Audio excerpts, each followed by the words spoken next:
You can stand on Mars. The ground feels solid beneath your boots. The horizon is clear. The sky above you is a pale, dusty pink. It looks survivable. It isn't. The air around you holds less than 1% of the pressure your body needs. Without your suit, you lose consciousness in under 15 seconds. Not because you can't breathe, because your body begins to fail before it even realizes the air is gone. And the suit keeping you alive right now is already working against you.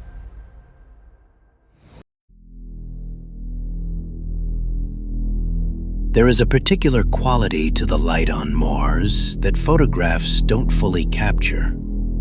It filters through a sky thick with suspended dust particles, each one a fragment of iron oxide lifted from the surface by wind and held aloft for months at a time.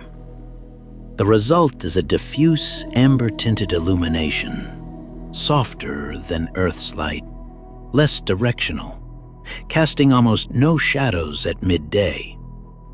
The landscape stretches in every direction without interruption.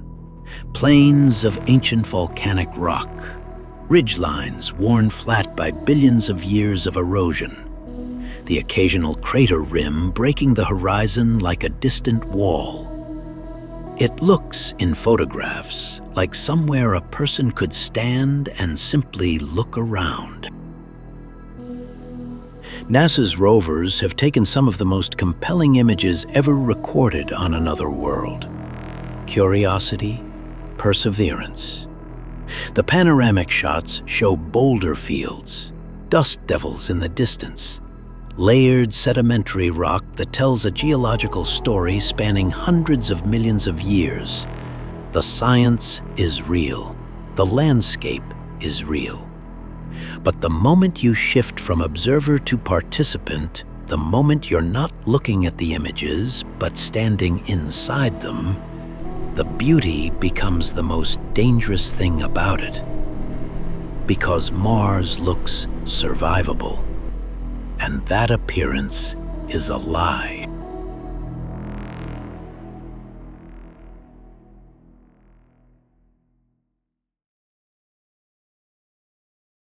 The Martian atmosphere is approximately 95% carbon dioxide.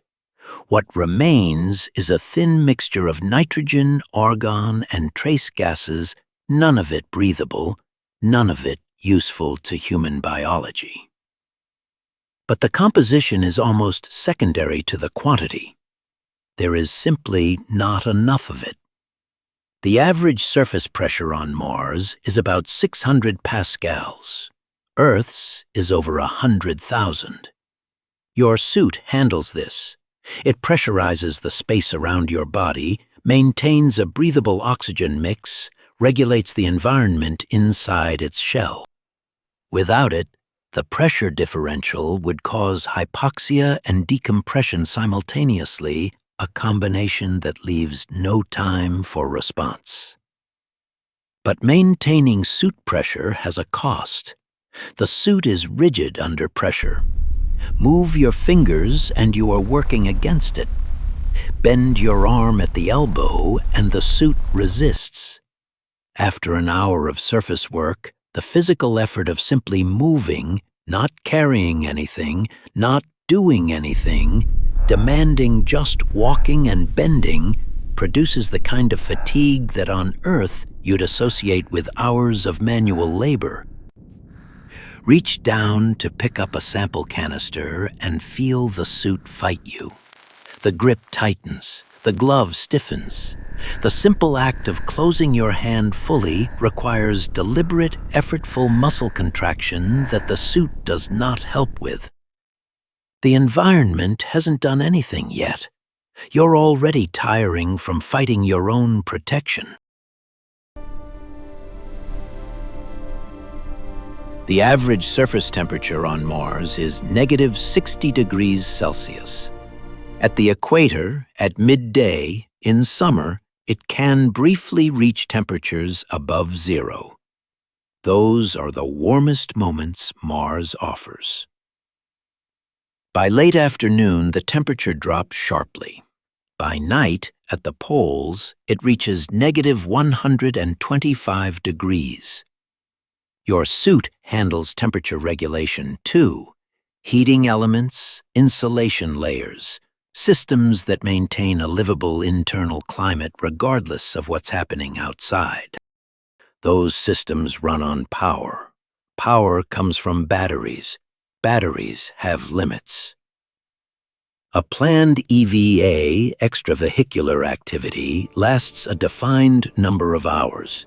Beyond that, the thermal systems begin drawing down reserves. Engineers build in margins. Those margins are calculated. They are not infinite. What the margins don't account for is Mars itself changing the plan. In 2018, a dust storm on Mars grew until it covered the entire planet. Not a region, not a hemisphere, the entire planet. Surface to upper atmosphere wrapped in suspended dust that reduced sunlight at the surface to near zero for weeks. NASA's Opportunity rover, solar-powered robust, 15 years into a mission originally planned for 90 days, went silent on June 10, 2018, and never woke up. The dust had blocked its solar panels, its batteries drained.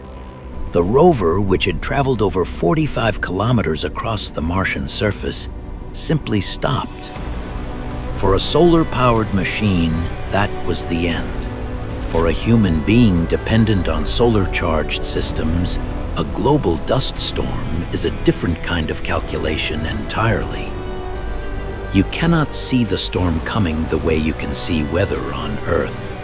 There are no storm fronts, no cloud formations building on the horizon. No barometric pressure changes your body can sense. One day, the visibility is reasonable. Days later, the sky has turned a dark uniform ochre and the sun has become a pale smear that provides almost no usable light. Look up during a global storm, and you cannot see more than a few hundred meters in any direction. The landscape that was visible an hour ago has disappeared. The landmarks you used for navigation are gone. The dust settles on every surface, including the visor of your helmet, and does not stop settling.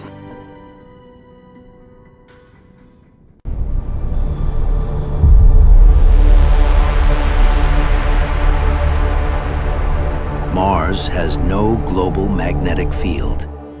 Earth has one generated by the movement of molten iron in its outer core. It extends thousands of kilometers into space and deflects the constant stream of charged particles from the sun. We call it the magnetosphere. It is invisible, unfelt, and completely essential. Mars lost its magnetic field approximately 4 billion years ago. The mechanism is not fully understood. The core cooled, convection slowed, and the field collapsed. What remained was a planet with almost no protection against solar radiation and none against galactic cosmic rays. High-energy particles that travel across interstellar space and pass through almost any material that isn't kilometers of rock or water. NASA's Curiosity rover measured radiation levels during its transit to Mars and on the surface. The radiation dose on the surface of Mars is approximately 200 to 300 micrograys per day. For context, the annual limit for radiation workers on Earth is 50,000 microsieverts. On Mars, without a magnetic field and with almost no atmosphere to absorb incoming particles, a year's surface exposure accumulates to levels that significantly increase cancer risk. Your suit does not stop galactic cosmic rays. Nothing portable does.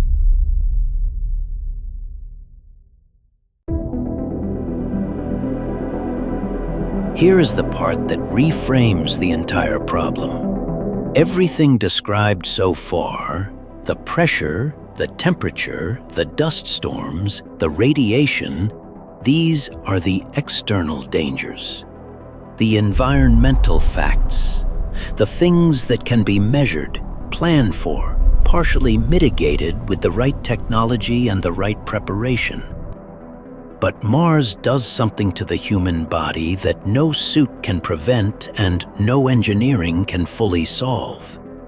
Gravity on Mars is 38% of Earth's, not zero, not the microgravity of space, which has its own severe consequences, but 38%. Enough to walk, enough to feel oriented, enough to feel almost normal. That almost is the problem. Long-duration studies of humans in reduced gravity, including data from the International Space Station, from bed rest studies from analog environments, show that the human body interprets sustained lower gravity as a signal to down-regulate. Bone density decreases, muscle mass decreases. The cardiovascular system weakens because it no longer needs to work as hard to pump blood against gravity. The vestibular system, the mechanism that tells you which way is down, recalibrates to the new environment. After months on Mars, the body is no longer the same body that arrived. The critical part, if a mission goes wrong, if evacuation becomes necessary, if the only option is to return to Earth. The transit takes approximately 7 months. During those 7 months, in the microgravity of the spacecraft, a body already weakened by Martian gravity would continue deteriorating. Arriving at Earth with its full 1G gravitational field after 9 months or more of combined reduced and microgravity would be, for many systems in the human body, potentially unsurvivable without extended medical intervention. The planet doesn't just endanger you while you're there.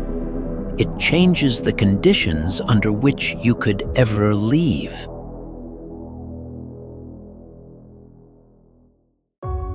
I hope we are out there on Mars and maybe beyond Mars, the moons of Jupiter. I hope we're traveling frequently throughout the solar system, perhaps preparing for missions to nearby star systems. I think all of this is possible within 50 years. There is no safe version of a human presence on Mars. Not yet. Not with anything currently built or currently planned.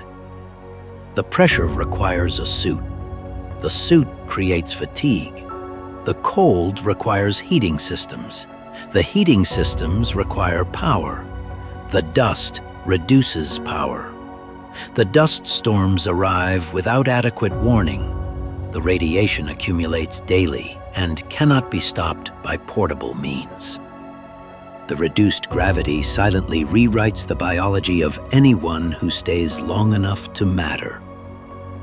And the nearest help Earth is, at minimum, 3 minutes away at the speed of light. At maximum, over 20 minutes. A two-way communication in a crisis takes 6 to 40 minutes round trip. Mission Control cannot help you in real time. They can only watch, transmit a response, and wait to see if it arrived in time.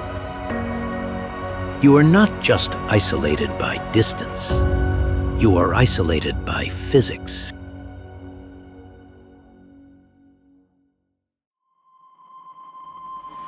Every Mars rover ever sent has been a machine, robotic, replaceable, built to survive conditions we knew would destroy biological systems.